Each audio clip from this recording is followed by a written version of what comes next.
Assalamualaikum warahmatullahi wabarakatuh. Alhamdulillah wassalatu wassalamu ala sayyidina Rasulillah wa ala alihi wa sahbihi wa mawalah amma ba'd. Para musyahidin al-kiram, melanjutkan pelajaran kita tentang pembahasan yang akan kita bahas saat ini adalah tentang Perang Badar. Perang Badar terjadi pada bulan Ramadan tahun 2 Hijriah, bertepatan dengan tanggal 17 atau 18 Ramadan. Yang mana ayolah ahbab, sebab musabab terjadinya Perang Badar, yaitu ketika Rasulullah SAW mendengar rombongan kafilah dagang yang dipimpin oleh Abu Sufyan membawa barang dagangan milik orang-orang Mekah kembali dari Syam menuju kota Mekah Al-Mukarramah.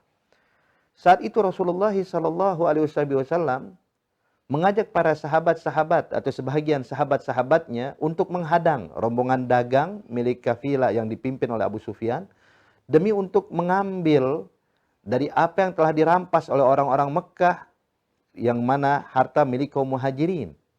Sebab orang-orang muhajirin yang tadinya aslinya dari Mekah yang hijrah ke kota Madinah Al-Munawwarah, mereka tinggalkan rumah mereka, mereka tinggalkan harta mereka, mereka tidak membawa apapun sedikit pun harta menuju kota Madinah Al-Munawwarah. Dan itu diambil alih sama orang-orang Mekah secara paksa dan dirampas oleh mereka. Maka tujuan daripada Rasulullah mengajak para sahabat adalah untuk mengambil hak mereka yang dibawa oleh Abu Sufyan.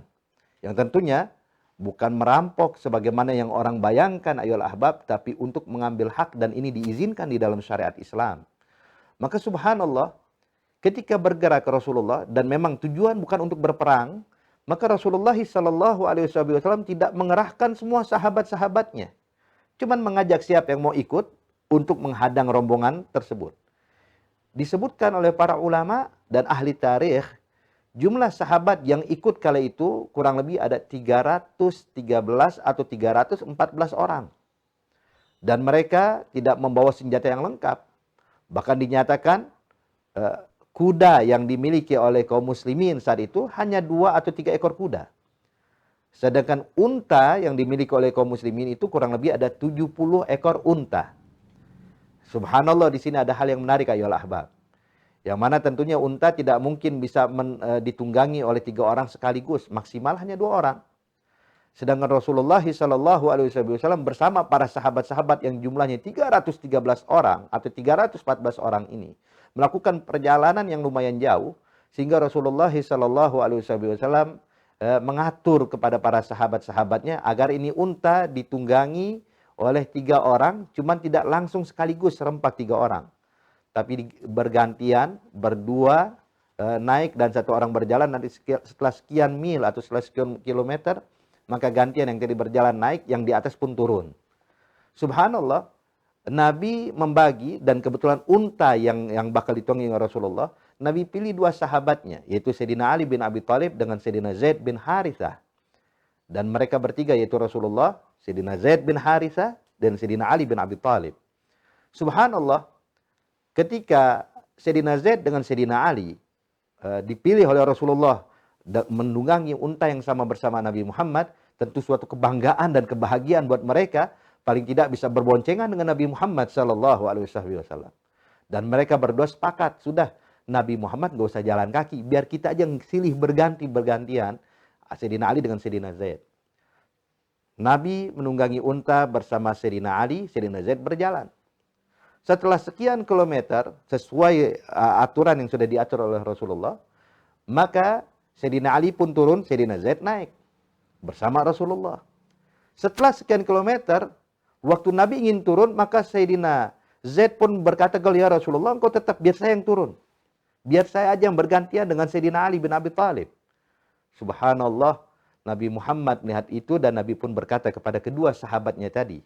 Kata Rasulullah, ma antuma agna minni alal masyi wa ma ana bi agna minkum alal ajar. Dikatakan, ya Ali, ya Zaid, kalian berdua tidak jauh lebih kuat daripada saya dalam berjalan. Saya pun juga mampu berjalan, kata Rasulullah. Dan terus terang, saya, kata Rasulullah, juga mengharapkan ganjaran dan pahala dari Allah sebagaimana kalian berdua mengharapkan pahala dari Allah Subhanahu wa taala. Maka Nabi pun turun, lihat begitu adilnya Rasulullah. Begitu sempurnanya akhlak Nabi Muhammad, sehingga Sayyidina Ali dengan Sayyidina Zaid di atas unta, Nabi pun berjalan dan terus wahakaza sampai ke tujuan yang telah disepakati. Subhanallah, Abu Sufyan ketika mendengar kabar rombongan dari kota Madinah bergerak untuk menghadang, maka Abu Sufyan pun mengirim satu orang kurir untuk menyampaikan kabar kepada orang-orang Mekah bahwa rombongan dagang yang dipimpin oleh Abu Sufyan bakal dihadang oleh Nabi Muhammad beserta orang-orang Madinah. Dikirim satu orang. Dan Abu Sufyan pun mengambil inisiatif untuk membelokkan arah sehingga tidak berjalan di jalan yang biasa dilalui, tapi membelokkan arah ke jalan melewati sahil atau tepi pantai. Subhanallah ya ahbab, sehingga Nabi pun ingin mengejar dan tidak tercapai apa yang diinginkan Rasulullah. Kabar sampai kepada orang-orang Mekah. Dan di situ Abu Jahal sebagai pembesar kota Mekah kala itu dan juga pembesar-pembesar Mekah merasa marah. Dan mereka langsung mengerahkan pasukan yang begitu besar dengan begitu lengkapnya. Dengan persenjataan mereka, dengan kendaraan mereka. Demi menghancurkan Nabi Muhammad SAW. Sehingga Nabi pun memilih tempat, yaitu di Badar. Kenapa? Sebab Badar itu ibarat suatu tempat yang banyak di dalamnya, di situ terdapat sumur-sumur air. Sehingga tentunya orang kalau melakukan perjalanan jauh dalam keadaan haus, yang mereka cari adalah air. Apalagi di daerah sana, Jaziratul Arab, daerah padang pasir, tandus, air itu adalah sesuatu yang langka. Air itu sesuatu yang mahal. Subhanallah ya ahbab. Ketika Nabi telah menginjakkan kakinya di Badar, nama tempat tersebut, ya, dan dikuasailah daerah Badar, keesokan hari baru datang nih rombongan orang-orang Mekah, dan terjadilah apa yang terjadi ya ahbab. Dalam perang Badar tersebut, ya, ada beberapa hikmah yang bisa kita ambil. Di antaranya adalah menghadang rombongan dagang yang dilakukan Rasulullah kepada Abu Sufyan, itu tidak dilarang di dalam Islam sebab tujuannya bukan untuk merampok atau merampas, tapi tujuannya adalah untuk mengambil hak mereka yang telah dirampas oleh orang-orang Mekah. Dan subhanallah, hikmah berikutnya ya ahbab. Ketika mereka, Nabi Muhammad beserta para sahabat punya niatan yang besar untuk menghadang dan mengambil hak mereka, ternyata Allah pilihkan sesuatu yang lebih baik dari itu, yaitu peperangan Badar, jihad. Yang pertama kali terjadi pertumpahan darah dalam peperangan di dalam Islam dan dimenangkan oleh Nabi besar Muhammad sallallahu alaihi wasallam, dan Allah Subhanahu wa taala menjadikan sahabat-sahabat yang meninggal mereka menjadi para syuhada, orang-orang yang mulia di sisi Allah Subhanahu wa taala, dan kemenangan pun yang gemilang dimiliki oleh umat Islam. Dan tentunya perang Badar adalah peperangan yang sangat menentukan akan berlangsungnya Islam atau tidak hingga saat ini ayolah ahbab. Dan tentunya itu salah satu peperangan yang paling penting di dalam Islam.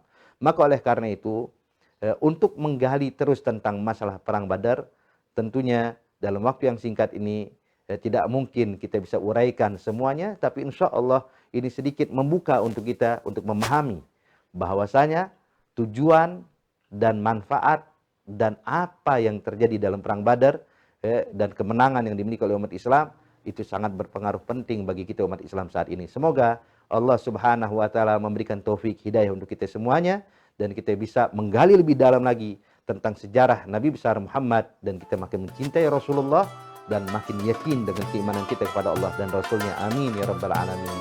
Wassalamualaikum warahmatullahi wabarakatuh.